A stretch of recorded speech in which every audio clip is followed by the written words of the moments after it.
Primeiro, você deve nascer de novo. E então, quando você nasce de novo, você tem fé. Você crê na palavra. Até que você nasça de novo, você argumentará contra ela.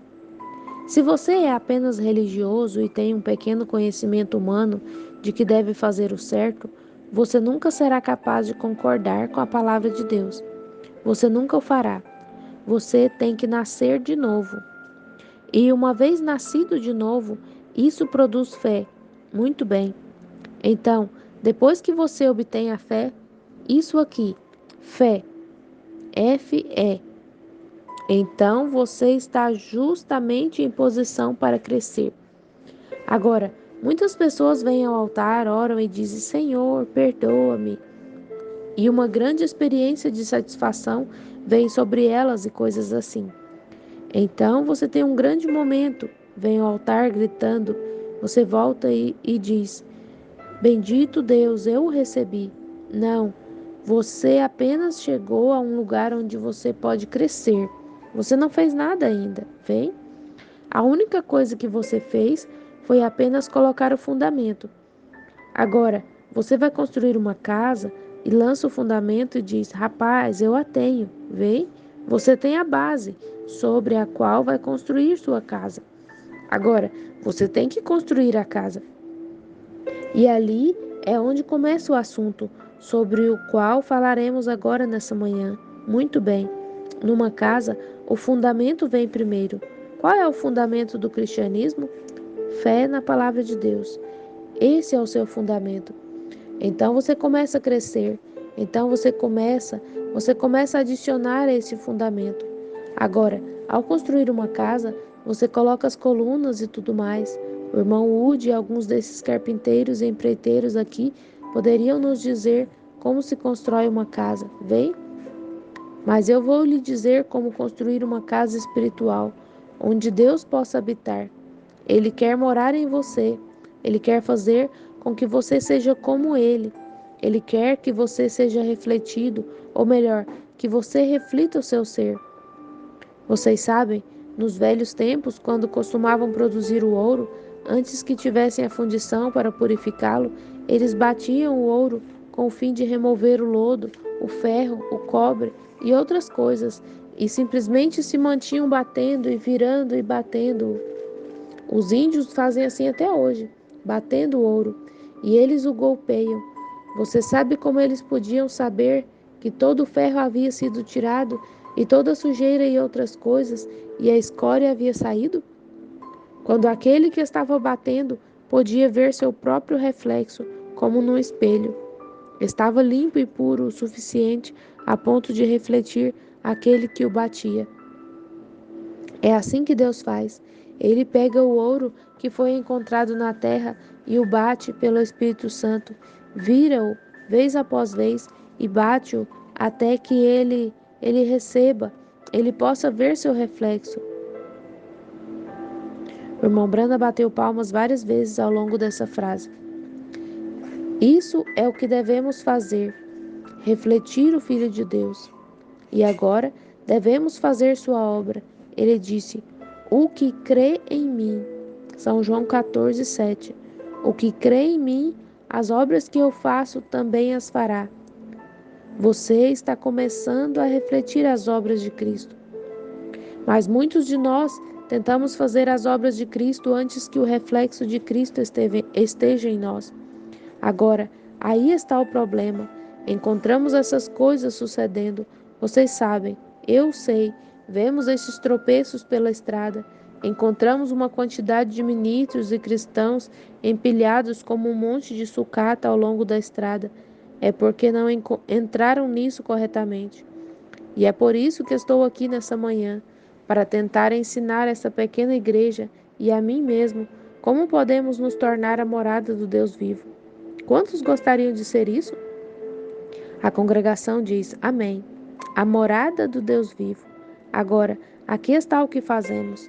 Qual é a primeira coisa? Tenha fé e nasça de novo. Isso é colocar o fundamento.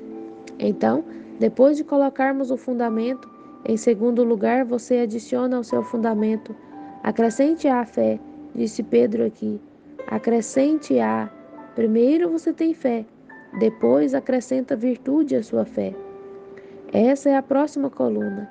Primeiro, lance o seu fundamento, a fé. Então, acrescente virtude à sua fé. Agora, ali mesmo, muitos de nós são derrubados. Sim, Senhor, sim. Acrescente virtude à sua fé. Isso não significa apenas viver uma vida virtuosa, vocês sabem, como uma mulher ou um homem e assim por diante. Isso não tem nada a ver com isso. A Bíblia diz, lemos aqui no livro de Lucas, onde diz: virtude saiu dele. Isso é certo? A congregação diz: amém. Se vamos ser como ele, temos que ter virtude então. Temos que tê-la para ser como ele. Foi o primeiro hino que eu amei. Um dos hinos mais marcantes foi Ser como Jesus. Bem, se vou ser como Jesus, tenho que ter virtude e uma via pela qual ela possa passar de mim para as pessoas. Porque virtude saiu dele para as pessoas. Virtude. E antes que você possa passá-la, primeiro você tem que tê-la. Se você não a tem, ela não sairá. Não há nada ali para sair. E se alguém tentasse extrair virtude de nós e o cheque retornasse sem fundos? Vem? Não, não. Não há nada ali para sacar. Cheque devolvido. Alguém olha para você como um cristão e amanhã vê você aqui agindo como um pecador. Não há muita virtude que possa ser extraída dali, vem? Correto. Virtude deve estar em nós. Aí até obtermos virtude. Então, quando obtivermos a verdadeira virtude, podemos acrescentá-la à nossa fé. Essa é a próxima parede do fundamento. Agora, primeiro você deve ter fé. Só a fé não fará isso. Você tem, Pedro disse, então acrescente virtude à sua fé. Você tem que ter virtude para acrescentá-la à sua fé. Assim, então, essa pode ser a razão pela qual você não a possui, porque muitas igrejas de hoje ensinam que você não tem que tê-las, ou que os dias delas já passaram. Eles não têm que ter isso. A única coisa que você precisa fazer é se unir à igreja. Sim, esses dias já passaram. Virtude. Qualquer um sabe o que significa a palavra virtude, vem? E devemos possuí-la. Se virtude saiu dele para curar a mulher que estava doente, ele espera que a mesma virtude esteja em sua igreja, porque ele foi nosso exemplo. E se ele teve virtude para dar às pessoas, ele espera que tenhamos virtude para dar às pessoas. E o que é virtude? Virtude é força, poder. Alguns deles nem mesmo creem no poder de Deus. Eles dizem: isso já passou. A única coisa que você tem que fazer é colocar seu nome no livro e ser aspergido ou derramado ou batizado ou qualquer outra coisa. E isso é tudo o que você tem que fazer. Mas Pedro disse aqui: acrescente virtude. Agora, Pedro está falando sobre a construção da casa de Deus, vem? O templo de Deus, estabelecendo-o em um lugar. E depois de ter virtude, depois de ter fé, você deve ter virtude com ela. Correto. Tenha virtude para todo o mundo. Eu preguei um sermão há aproximadamente 20 anos, eu acho, sobre o reverendo senhor Lírio, o pastor Lírio. Tomei-o do texto onde Jesus disse: considerai os lírios, como eles crescem, não trabalham, nem fiam. E digo-vos que nem ainda Salomão, em toda a sua glória, se vestiu como um deles. Olhem o lírio, ele vem do fundo da lama, e a cada minuto do dia tem que estar extraindo da terra, vem? E o que ele faz com essa virtude que extrai? Ele a reparte. É uma linda cena para o admirador. Ele se abre para o mel, para a abelha vir e pegar sua parte. Ele não se queixa, simplesmente a tem para repartir. Que tal se a abelha entrasse ali e não houvesse fundos e não tivesse mel? Aquela abelhinha coçaria a cabeça e diria: que tipo de lírio é esse? Que tal se uma pessoa, tentando encontrar salvação, chega a uma igreja que crê que os dias dos milagres já passaram? É como Jack Coy disse uma vez, ao entrar em um restaurante. Havia um grande cardápio. Começou a lê-lo e viu bisteca, também conhecida como chuleta, e coisas assim. Disse: eu vou querer uma bisteca. Bem, isso foi para outro dia, não a temos. É melhor abandonar o menu e sair, vê? Isso mesmo, porque eles não têm nada de comida de qualquer forma. Então é melhor ir a um restaurante que tenha algo para comer. E um homem espiritual, em crescimento, precisa de algo para se alimentar. Essa é a palavra de Deus. Eu creio em cada palavra dela. Deus tem uma mesa posta onde os santos se alimentam. Ele convida seus escolhidos, vem cear. Com seu maná ele nos alimenta, supre todas as nossas necessidades. Oh, é doce cear com Jesus o tempo todo. Correto. Sim, Senhor. Ele a tem, a igreja do Deus vivo, que é construída sobre este varão perfeito no conhecimento de Cristo. Agora, você deve ter virtude. Eu disse então, quando você nem imagina, há alguém que ama sentir o cheiro do lírio. Ele não é egoísta.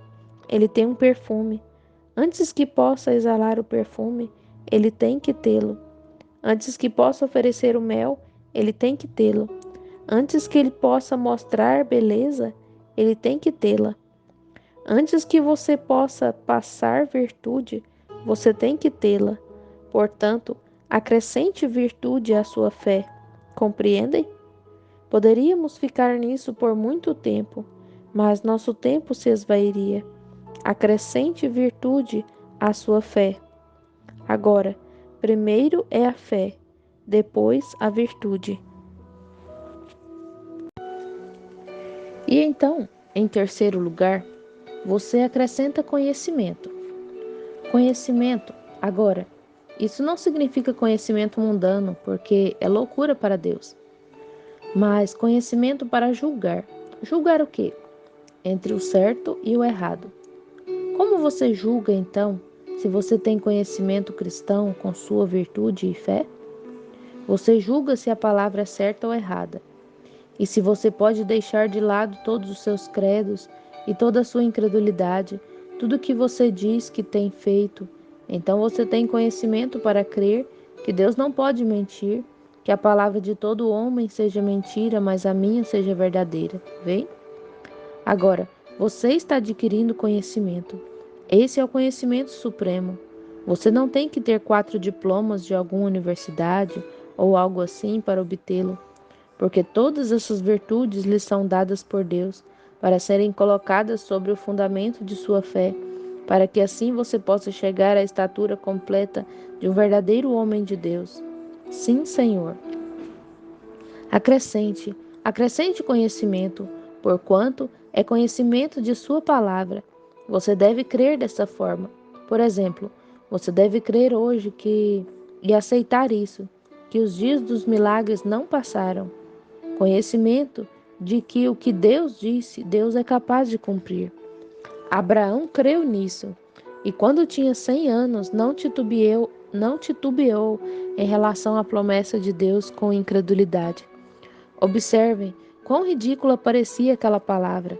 Aqui está um homem de 100 anos, esperando um bebê nascer em sua casa, de uma mulher de 90 anos. Vem? Quase 50 anos se passaram do tempo para conceber. E ele havia vivido com ela desde que ela era uma jovem ou uma adolescente. E aqui está ele. Seu vigor natural já havia passado, e o útero de Sara estava morto, e todas as esperanças haviam se desvanecido. tanto quanto se tratasse de esperança. Mas ainda assim, contra a esperança, ele creu em esperança, porque tinha conhecimento de que Deus era poderoso para cumprir tudo o que prometera. Agora, quando você tiver isso dessa maneira, então acrescente-o à sua fé. Quando você tiver a verdadeira virtude, acrescente-a à sua fé. Quando você puder andar aqui na rua e viver como um cristão, agir como um cristão, ser um cristão, acrescente isso à sua fé. Quando você tem conhecimento, você diz: bem, eu não sei agora se essa escritura está certa. Agora, aqui está Atos 2:38. Eu não sei como encaixar isso com Atos 28:19 ou Mateus 28:19. Eu não sei.